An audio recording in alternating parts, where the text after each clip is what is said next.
नमस्कार दोस्तों, स्वागत है आप सभी का अपने खुद के YouTube चैनल केसी एस्ट्रोलॉजी में। और आज हम चर्चा करेंगे, अगर दो ग्रह परस्पर एक दूसरे से केंद्र के अंदर हैं तो उनके रिजल्ट्स क्या होते हैं। तो दोस्तों, जो एक दूसरे से केंद्र के अंदर हैं वो लगन से केंद्र के अंदर भी हो सकते हैं, 1, 4, 7, 10 के अंदर, या कहीं और भी हो सकते हैं। जैसे मान लीजिए कोई ग्रह जो कि तीसरे भाव के अंदर है, कोई छठे भाव के अंदर है, तो वो भी एक दूसरे से केंद्र के अंदर माने जाते हैं। अगर तीसरे भाव से हम देखेंगे तो वो चौथा भाव पड़ेगा जो छठा भाव है, और छठे भाव से देखेंगे तो वो दसम में बैठा होगा जो दूसरा ग्रह है। तो इस प्रकार से दोनों ग्रह एक दूसरे से केंद्र के अंदर है, और जो भी दो ग्रह एक दूसरे से केंद्र के अंदर होते हैं वो दूसरे के रिजल्ट्स को अपलिफ्ट करते हैं, उसको बढ़ाते हैं, उसकी मदद करते हैं, उसकी सहायता करते हैं कि वो जो दूसरा ग्रह रिजल्ट देना चाहता है उसमें वो अपना सहयोग करें। परंतु इसके अंदर हमें एक चीज देखनी है कि अगर वो ग्रह हमारे जो कुंडली के लिए कारक या अकारक तो नहीं है। अकारक या कारक मीन जो अगर तो ग्रह मान लीजिए उच्च के बैठे हैं, सौ राशि के हैं, मूल त्रिकोण राशि में है, या मित्र क्षेत्रीय है, मित्र राशि के अंदर है, तो वो एक तरीके से हमें अच्छा रिजल्ट देंगे।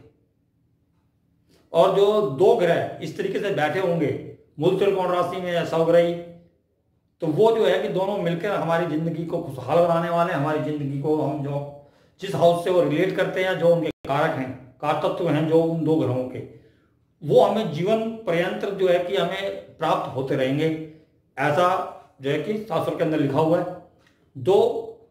इसी प्रकार से अगर दो ग्रह मान लीजिए कि शत्रु राशि के हैं, नीच के हैं, अस्त हैं, तो वो जो है कि अकारक हो जाएंगे, यानी कि वो हमारे अड़चने डालेंगे, या जिन घरों से वो रिलेट करते हैं, या जिस भावों को वो, या उनके जो कारतत्व हैं उसके लिए वो जो है कि खराब रिजल्ट देंगे। इस तरीके से हमें देखना, क्योंकि भाई कोई भी दो ग्रह एक दूसरे से केंद्र में हो सकते हैं, वो नीच के भी हो सकते हैं, सौग्रही भी हो सकते हैं, या अस्त भी हो सकते हैं, उच्च के भी हो सकते हैं। तो वहां पर हमें देखना यह है कि जो हमें अच्छे रिजल्ट देंगे वो दो ग्रह दोनों या तो अपने उच्च राशि में हो, जैसे एक उच्च राशि के अंदर है, एक मूल त्रिकोण राशि के अंदर है, या एक सौ राशि के अंदर और एक मित्र क्षेत्र राशि के अंदर, मित्र राशि के अंदर है। तो जितना ये योग होगा, जैसे मान लीजिए उच्च का है, अगर दोनों ग्रह उच्च के हैं तो वेल एंड गुड है। अगर वो केंद्र के अंदर ही है, यानी कि कुंडली के केंद्र के अंदर है, आपस में तो केंद्र में हो ही जाएंगे, अगर कुंडली के केंद्र में आ गए तो आपस में भी केंद्र में होंगे तो बहुत ज्यादा फल देंगे। लेकिन वो कुंडली के केंद्र में नहीं, लेकिन एक दूसरे से केंद्र में है तो भी बहुत अच्छा रिजल्ट देंगे, एक दूसरे के रिजल्ट्स को अच्छा करेंगे। तो इस प्रकार से हमें देखना है। लेकिन इसमें जो है कि अगर कोई ग्रह मान लीजिए कि उच्च का बैठा है या सौ राशि का बैठा है, और जो है कि उसके साथ कोई नीच का ग्रह बैठा है, तो वो उसका नीच भंग हो गया, यानी कि नीच भंग राजयोग बना के बैठा हुआ है वो, तो वो हमें अच्छे फल देगा, उसको हमें अच्छे फलों के अंदर लेना है। इस प्रकार से हमें कोई भी ग्रह देखना है। जैसे कि मैं आज दो कुंडलियों पे विचार करूंगा, आप लोगों के साथ चर्चा करूंगा, जिसमें कि एक हमारे नरेंद्र मोदी जी जो हमारे वर्तमान प्रधानमंत्री जी हैं, और एक इंदिरा गांधी जो हमारे पूर्व प्रधानमंत्री रही हैं।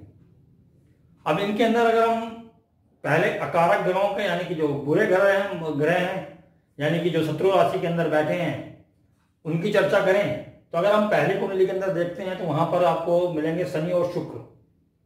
क्योंकि अगर ये इकट्ठे भी बैठे हैं तो एक दूसरे से केंद्र के अंदर है, और लगन से भी केंद्र के अंदर है, यानी कि ये एक दूसरे के रिजल्ट्स को बढ़ाएंगे।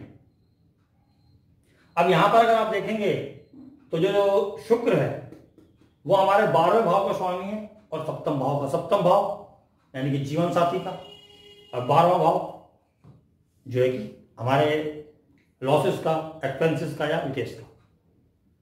तो वहां पर हम देखेंगे कि शुक्र के साथ शनि, यानी कि अगर हम रिलेशंस के हिसाब से देखें, शनि जो है कि मंगल के जो लगन है, जो वृश्चिक लगन है, उसके लिए शनि जो है कि अच्छा ग्रह नहीं माना गया, शत्रु ग्रह है।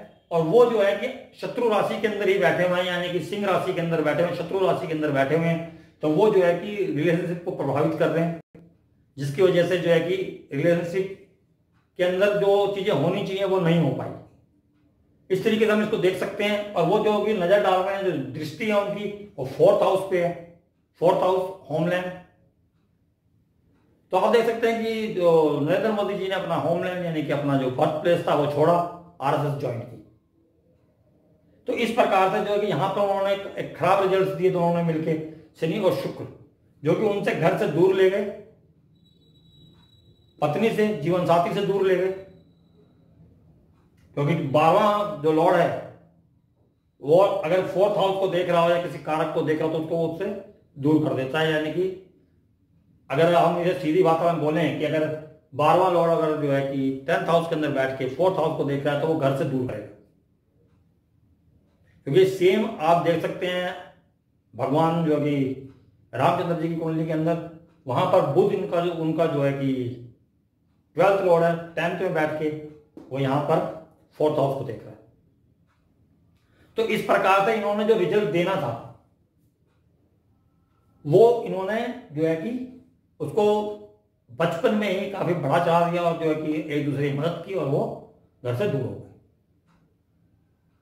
यहां अगर हम 5th हाउस के जो गुरु जी हैं वो भी इनसे केंद्र के अंदर है। अगर देखें तो गुरु भी जो है कि शनि और शुक्र से केंद्र के अंदर, 7वें भाव के अंदर है। गुरु जो है कि 5म भाव के से जो है कि पढ़ाई है या रिलेशनशिप्स हैं, लव रिलेशनशिप्स, उनसे इनको दूर रखा कि उनसे 12th हाउस के अंदर चले गए। और जो उनको प्यार हुआ वो होमलैंड से हुआ, वतन से हुआ। कोई गुरु जी जो है कि 4th हाउस के अंदर है। लेकिन यहां पर गुरु जो है कि अपने सब राशि के अंदर, तो ना बुरे हैं ना अच्छे हैं, परंतु यहां पर जो शत्रु राशि से जो ग्रह देख रहे हैं उन्होंने उनको उन चीजों से भी दूर कर दिया। उनका मेन टारगेट, अब यहां पर हम देखेंगे तो इनका जो मेन टारगेट जो इनको जो उच्च पद पे पहुंचाया, वो जो 2 ग्रह हैं, या हम तो बोल सकते हैं कि जो इसके अंदर 2 ऐसे जो है कि जोड़ी हैं जिन्होंने ये कार्य बेखूबी किया है। एक तो सूर्य बुध जो कि इकट्ठे बैठे हैं यानी कि एक दूसरे से परस्पर केंद्र के अंदर है, और दूसरा मंगल और चंद्र। यहां पर हम देखेंगे तो सूर्य बुध जो है, बुध जो उच्च के हैं और सूर्य उनके साथ है, और सूर्य बुध की जो राशि है उसको सम मानते हैं। तो इस प्रकार से यहां पर जो है कि बुध और सूर्य की युति जो कि उनकी दशमेश और लाभेश है, यानी कि 10वें भाव के कारतत्व को उन्होंने जो है कि वहां पर सूर्य ने, यानी कि 10वां भाव फेम का है, अपने कार्य क्षेत्र का है, उसको जो है कि बुध ने भी हेल्प की, गेन मिला उनको। और जो 11th हाउस है वो हमारा रैलियों का भी है, बहुत बड़ी गैदरिंग्स का। तो जब भी वो गैदरिंग यानी कि यहां पर बहुत बड़ी रैली होती है मोदी जी की, तो आप देखते हैं भीड़ कितनी होती है वहां पर। वहां उनका जो सुनने वाले, उनको देखने वाले लोग बहुत ज्यादा होते हैं, उनको सुनते हैं, उनकी बातों को मानते हैं, क्योंकि बुध वहां पर सौग्रही बैठा हुआ है और 10वें भाव का स्वामी साथ बैठा हुआ है। और अगर वहां पर दूसरी युति की बात करें, मंगल और चंद्र, जो कि मंगल वहां पर सौग्रही है, चंद्रमा नीच का है, लेकिन जो है कि मंगल के साथ मंगल चंद्र योग बना के बैठा हुआ है, और साथ ही साथ नीच भंग राज योग भी बना के मंगल सब जो वहां पर सौग्रही बैठा हुआ है। जिस घर के अंदर चंद्रमा नीच का है वो स्वामी उसका साथ बैठा हुआ है। इस प्रकार से यहां पर हम देखेंगे कि नीच भंग राज योग बन गया है। अब वो लगन के अंदर बन रहा है, लग्नेश इन्वॉल्व है, तो वो स्वयं वहां इन्वॉल्व है, एग्रेशन है उनके अंदर, वो एनर्जी है, वो पावर जो उनके भाषण के अंदर भी नजर आती है, उनके एटीट्यूड के अंदर नजर आती है, उनके व्यक्तित्व के अंदर नजर आती है। और उनको साथ कौन सा लॉर्ड दे रहा है? चंद्रमा, जो कनेक्टेड है इमोशनली।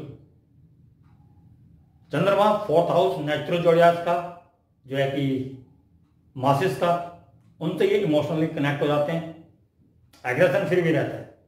अब वो कहाँ के लॉर्ड है इस कुंडली के अंदर? 9th house. 9th हाउस है हमारे धर्म का।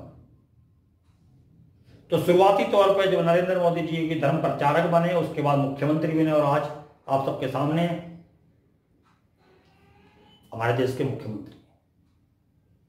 तो जो उनकी कुंडली के 2 जगह पे जो ये बन रहे हैं, जो योग बन रहा है, जो कि सूर्य सम राशि के अंदर है, वहां पर उच्च के जो कि बुध बैठे हुए हैं साथ में, यानी कि दो ग्रह परस्पर केंद्र के अंदर हैं, और यहाँ मंगल और चंद्र जो दो ग्रह परस्पर केंद्र के अंदर है, एक लग्नेश और एक नौमेश यानी भाग्येश, और जो कि धर्म का भी। तो इन्होंने यहां पर उनको उच्च पद दिया, वहां तक पहुंचाया। इसी प्रकार से हम दूसरी कुंडली ले लेते हैं, इंदिरा गांधी जी की। यहां पर भी परस्पर केंद्र में जो है कि पहले शनि और चंद्र, सूर्य बुध, और सूर्य बुध के साथ गुरु भी है। अगर यहां पर हम देखेंगे सूर्य जो है कि सेकंड हाउस कुटुंब का है, और यहां पर बुध जो है लेकिन 12वें भाव का और तीसरे भाव का स्वामी है, और ये लव रिलेशनशिप के जो भी घर के अंदर बैठे हुए हैं। तो आप सभी जानते हैं कि उनका जो लव था वो जो है कि अदर कास्ट के अंदर है, वहां से जो है कि, लेकिन उन्होंने जो है कि जो शादी तक पहुंचाने का कार्य किया इसको, क्योंकि शनि और चंद्र ये भी दोनों जो है कि शत्रु राशि के अंदर बैठे हुए हैं, राशि बदल के बैठे हुए हैं, लेकिन संबंध इनका हुआ, अच्छा संबंध हुआ। लेकिन परंतु ये जो है कि दोनों, अगर यहां पर शनि को देखेंगे तो चंद्र की राशि में जो शत्रु मानते हैं, और यहां पर चंद्र को देखेंगे तो शनि की राशि में, यही तरीके से संबंध हुआ। लेकिन ये रिलेशनशिप्स के घर के अंदर और लगन के अंदर हो रहा, तो उनको तो इन्होंने खराब किया, क्योंकि शुक्र छठे भाव में चले गए जो कारक हैं, उनको खराब करना था, उनके अंदर मदद की इन्होंने, खराब हुआ वो रिलेशन, ज्यादा दिन चला नहीं, मतलब कहने का भी ये तात्पर्य मेरा। तो ज्यादा दिन वो रिलेशन चला नहीं, लेकिन जो सूर्य बुध जो इकट्ठे बैठे हैं और मंगल की राशि में है, लेकिन बुध जो है कि शत्रु राशि का है, वहां पर सूर्य जो है कि ठीक है अपने मित्र राशि का है, लेकिन बुध वहां पर शत्रु राशि का है। और वहां पर जो केंद्र में गुरु जी हैं जो कि अपने शत्रु राशि के अंदर बैठे हुए हैं शुक्र की, और जो कि धर्म के हैं, तो धर्म से हटकर उन्होंने अपने शादी की, लव रिलेशनशिप बनाया, क्योंकि वो अपने शत्रु राशि में है। यहां पर बुध अपने शत्रु राशि के अंदर है, लेकिन परस्पर केंद्र के अंदर, लेकिन उनका मतलब वो रिलेशन ज्यादा नहीं चला, क्योंकि वहां पर जो है चंद्र और शनि दोनों परस्पर परिवर्तन में है, परंतु जो है कि अपनी मेन जो है कि राशियों में ना होकर शत्रु राशियों में माने गए हैं दोनों, एक दूसरे की राशि में शत्रु राशि मानी गई है उनकी, वहां पर है। परंतु इस रिलेशन ने जो है कि चंद्रमा जो इमोशनली कनेक्टेड मासिस का है, वहां पर जो इस कनेक्शन ने जो कि लग्नेश वहां पर इन्वॉल्व थे, तो मासिस से वो इन्वॉल्व रहे, उनको भी लोग बहुत सुनने आते थे इंदिरा गांधी जी को। यहां पर जो मेन उनको जो ऊंचाइयों तक पहुंचाने वाला जो योग है, जिसके बारे में मेनली आज हम चर्चा करने वाले, दो परस्पर जो केंद्र के अंदर कारक ग्रह होते हैं, वो किस तरीके से हमें मदद करते हैं जीवन पर्यंत। तो यहां पर आप देखेंगे कि जो मंगल और सूर्य ये भी राशि परिवर्तन करके बैठे हुए हैं, लेकिन अगर वैसे देखें हम तो मंगल जो है कि अपनी मित्र राशि के अंदर बैठे हुए हैं, यहाँ सूर्य जो है अपनी मित्र राशि के अंदर बैठे हुए हैं। दोनों का परिवर्तन है, परंतु दोनों मित्र राशि कहे जाएंगे यहाँ पर, और दोनों एक दूसरे से केंद्र में है। अगर मंगल से देखें तो ये चौथे भाव के अंदर, अगर सूर्य से देखें तो वो दसम भाव के अंदर है। जीवन पर्यंत इनको जो है कि फिफ्थ हाउस हमारे स्टेटस का है, और सेकेंड हाउस हमारे कुटुंब का, पैसे का। तो ये राजनीति के अंदर इंदिरा गांधी जी इसलिए आई क्योंकि इनके जो 10th लॉर्ड मंगल है, प्रोफेशन का है, उन्होंने जो कि कुटुंब के प्रोफेशन को अपनाया, यानी कि अपने फादर के प्रोफेशन को अपनाया, पॉलिटिक्स के अंदर आई। उनकी मदद स्टेटस के लिए सूर्य ने की, क्योंकि वो मंगल से परस्पर जो है कि केंद्र में है, और उनका हाथ बहुत एग्रेसिव होता था, क्योंकि मंगल सेकंड हाउस के अंदर बैठा हुआ है। तो वो चीजें जो उनके अंदर क्वालिटी थी, वो जो है कि सेकंड हाउस मंगल, एग्रेसिव भाषण, मतलब कि जो और जोड़ने वाला लोगों से, भाषा एग्रेसिव हो सकती है परंतु मासिस से जोड़ने वाला रहा, क्योंकि जो मासिस के घर में 7th वहां पर जो है चंद्रमा बैठा था, सौम्य ग्रह बैठा हुआ था, परंतु उनको ऊंचाई तक पहुंचाने में मंगल और जो कि सूर्य की मेन भूमिका रही, इस प्रकार से अगर आप किसी के चार्ट के अंदर, किसी भी सेलिब्रिटी के चार्ट के अंदर देखें, अगर आप बिल गेट्स के चार्ट के अंदर देखें तो शनि और शुक्र दोनों इकट्ठे बैठे हुए हैं 5th हाउस के अंदर। वहां पर शुक्र सौग्रही है और शनि उच्च के हैं। और ये ग्रह अलग अलग भी हो सकते हैं, जैसे यहां पर अलग अलग है, यहां एक साथ है, लेकिन एक दूसरे से केंद्र में है। बिल गेट्स की जो मैं बात कर रहा हूं, वहां पर 5th हाउस के अंदर ये योग बन रहा है। एक इंदिरा नूरी जी हैं जो बहुत ऊंची पोस्ट पर पहुंची, उनके 11th हाउस के अंदर है शनि और शुक्र। वहां पर भी जो है कि शनि उच्च के हैं और शुक्र सौग्रही है। तो इस प्रकार का आप किसी का भी चार्ट उठा के देख लीजिए सेलिब्रिटी का, जिसका जो भी बहुत बड़ा काम किया है, जिन्होंने वहां पर 2 ग्रह परस्पर केंद्र के अंदर उच्च के, मूल त्रिकोण राशि के, स्वराशि के या मित्र राशि के अवश्य मिलेंगे। तो इसकी क्वालिटी ऑफ स्टेटस आप इस तरीके से देख सकते हैं कि अगर वो उच्च के हैं तो क्वालिटी 1 नंबर की हुई, मूल त्रिकोण राशि या एक उच्च का है तो उसे थोड़ा कम हुआ, और मूल त्रिकोण राशि और प्लस अगर स्वराशि है तो उससे नीचे। इस तरीके से आप इसको डिफाइन कर सकते हैं। और यहां पर जो मैंने बोला कि यहां पर अगर कोई बढ़िया योग बन रहा है, जैसे मान लीजिए कि गुरु और चंद्र इकट्ठे बैठे हुए, तो गजकेसरी हो, मित्र राशि के अंदर हो, स्वराशि में हो, इसी प्रकार से कोई बढ़िया योग बन रहा है और वो मित्र राशि के अंदर बन रहा है, स्वराशि के अंदर बन रहा है, और साथ ही साथ वो लगन के मित्र भी हैं। जैसा अगर यहां पर ये योग बन रहा है तो ये खुद लग्नेश के साथ बन रहा है। अगर यहां पर ये बन रहा है चंद्र की राशि, चंद्र लग्नेश है सॉरी, और मंगल और सूर्य लगन के मित्र, तो वो और ज्यादा उसको बढ़ा चढ़ाकर जो योग जो है कि और ऊंचाइयों पर ले जाता है। अगर वो लग्नेश के मित्र नहीं है तो वो हो सकता है कि अपने क्षेत्र में, अपने कार्य क्षेत्र में काफी अच्छी पोजीशन पे हो, लेकिन जो बहुत महान लोग हैं उनका जो है कि ये योग जो बनेंगे, जो मित्र क्षेत्रीय होंगे या वो लग्नेश के भी मित्र मिलेंगे आपको। तो उम्मीद करता हूं कि ये जो वीडियो आपको पसंद आएगा। अगर पसंद आता है तो प्लीज लाइक और शेयर जरूर कीजिएगा। अगली वीडियो तक के लिए आगे चाहता हूं। नमस्कार।